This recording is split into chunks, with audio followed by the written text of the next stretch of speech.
get some more FPS and some better quality so you can dominate in Caldera, the new Warzone map that everyone's so hyped about, including me.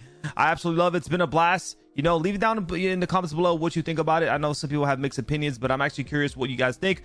But nonetheless, we're gonna be going over all the settings. We're gonna be showing you everything I'm rocking, all the best settings to run to make like I said, just have better FPS, better quality, so you can just see stuff, man, because it's hard with a lot of bushes, a lot of trees.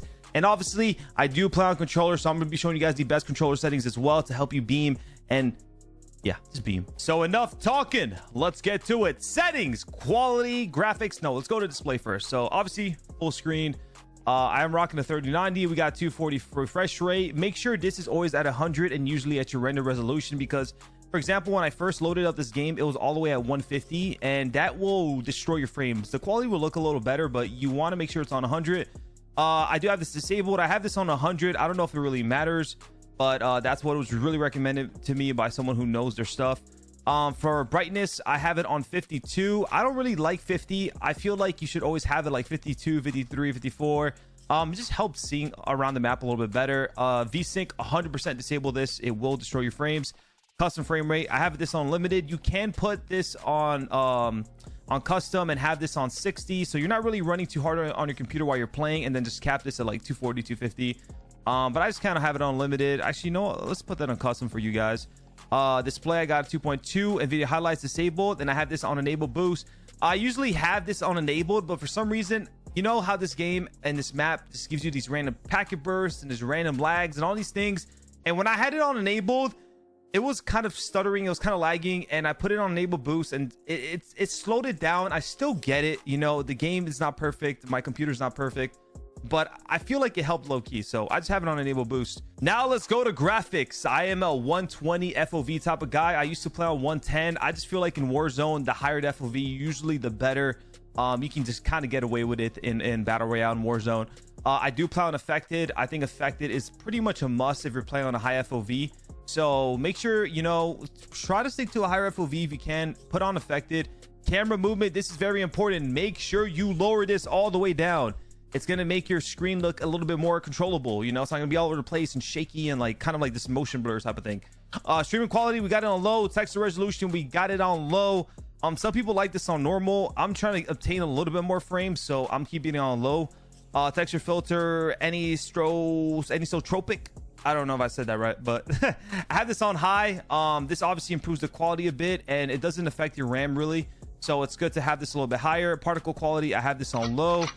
Bullets, impact, and sprays disabled. Tessellation disabled. Dismemberment and gore effects disabled. People are wondering why I disable this. I know it's just like when you shoot at people, and yeah, if you want to see the gore, you want to see the heads pop off and the blood and everything, it's okay, do you. But I like when I shoot at people, it's clean. I see the visual, I see the guy, there's no blood coming out of him. It's just like clean looking, easy to see, easy to track. So it's such a small thing, but it helps. So disabled. On demand texture streaming, make sure you have disabled. This causes lag and packet bursts at times, so you want to make sure you have this disabled. Do not turn this on. Filmic strength, I have this on 1.0 because it helps with the quality. It helps to make it a little bit sharper, and that's nice. That's nice to have. Film grain, I have this on 0. Now you don't want film grain. Turn this all the way down. It's gonna make your game look grainy. As you can see on the right, you can't really see it because my camera's blocking, but DLSS, I have this disabled. Anti-aliasing, I have it on SMA 1X. Filmic SMA 22, whatever, you know what I'm still trying to say. It does look like, it looks, how to explain it, it looks less HD but more fluid, if that makes sense. This makes it look more HD. You can kind of see better in a map like in Warzone and Caldera, and especially when you're looking from far, you want to be able to see details, you want to be able to see the map, you want to be able to see people from far, clear, clean. So the map may not look as like fluid, but it technically looks better. So I like this one more. Depth of field, make sure you have this disabled. Motion blur have disabled. Weapon motion blur have this disabled. Your screen's gonna look all blurry, you don't want that. Shadow map resolution low, make sure to enable these actually help you basically with a little bit with frames. Particle lighting, I have this on low. I have heard people having this on high and ultra. I did have this high and ultra on Vanguard, but I'm currently testing low because it was really recommended to me, so that's what I'm rocking with for now. You can keep this ultra and high if you think it's going to help you. DirectX, we have this on disabled, ambient disabled, SSR disabled. And these are big settings that if you do not have these settings disabled, it will eat your frames up. Like, I've had settings where I disabled them, like some of these, like ambient and screen space reflection, and I instantly gain like 20 frames, 25 frames. So a lot of these settings, it's very important that you disable them. Like, yeah, maybe in a way they might help your quality a little bit, but it's just not worth it. For interface, I do have Trintopia on. It's just something I've been using since Modern Warfare. I just kind of like the different interface color effect. I have 50/50 and everything. Make sure your mini map resolution or rotation is on enabled and square. Pretty much it for these settings. These are all pretty simple. For audio, I do play it on boost low. This feels the best for me. It's loud, but it's like clear-ish. Boost highs, everything sounds so weird. I don't know. Boost low just sounds loud, but like natural. We got the master volume 100. Dialogue volume, it's good to have it because it calls out people if they're flying over you, UAV and stuff. So I have it like 40.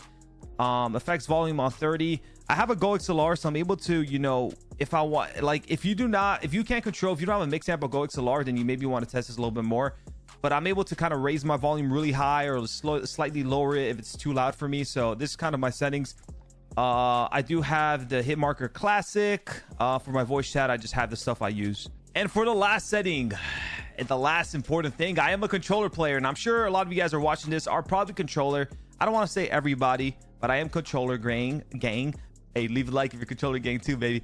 But I've been using controller. Don't worry. I love mouse and keyboard. No hate on mouse keyboard, but I have been using controller for a long time now. And I play on tactical flipped. I just like shooting with my bumpers over my triggers. It's something I got used to a long time ago. My left stick dead zone is on 0. It's your moving stick, and you just want to really have no delay. When you move to left or right or wherever you're trying to go, it's instant, right? It's a moving stick. It's not really that important. Even it's really hard to have, I guess, drifting on that stick. The best way to explain it. So it's just really good to have that instant, like as soon as you just touch it, it moves. It's good to have that, especially with movement. For my right stick, I do have it on the default 0.05. If you have a little bit drifting going on, then you want to move it up a little bit to kind of help with that. But things you got to understand is the higher you put this thing, the weirder and harder it is going to be for you to shoot with your right stick, because those little minuscule sprints. So I got the automatic tactical sprint, and make sure these two are disabled. That's a very big vehicle camera recenter. When you get out of vehicle, you don't want your guy to recenter to your screen. You want to be aimed at wherever you're looking at. And then parachute auto deploy is obviously important too, so you can kind of control when you want to deploy. So those are all my settings. A lot of settings to go through. Obviously, you can skim through this video. If you missed something, you can go back, pick it up, watch it again. I felt like I did pretty good going through your settings, talking a little bit about them, not spending too much time on some of them. But I did want to go in detail with some of the controller settings so you guys have a better understanding. And obviously, like, I like to be very informative and talk to you guys and explain to you guys some things so you guys have a better understanding and are just like assuming things and assuming like I'm just kind of talking out of my butt cheek. But either way, guys, I hope you enjoyed today's video. As always, it's a pleasure of me helping you guys out and informing you guys and trying to give you guys tips and just helping you guys get better gameplay, better performances, better donketies, better apathies. I don't know. I was going with that. Oh yeah. Are you liking the Caldera map? If not, why? It's all good. If you just don't like it, you can just leave. You don't like it. Either way, I hope you enjoyed today's video. Subscribe to the channel for more content. I'm going to be posting a lot of Caldera content, informative content, tip content, and on top of it, really good gameplays. And that's the plan. So let's do this. Oh, and don't forget, catch me at twitch.tv.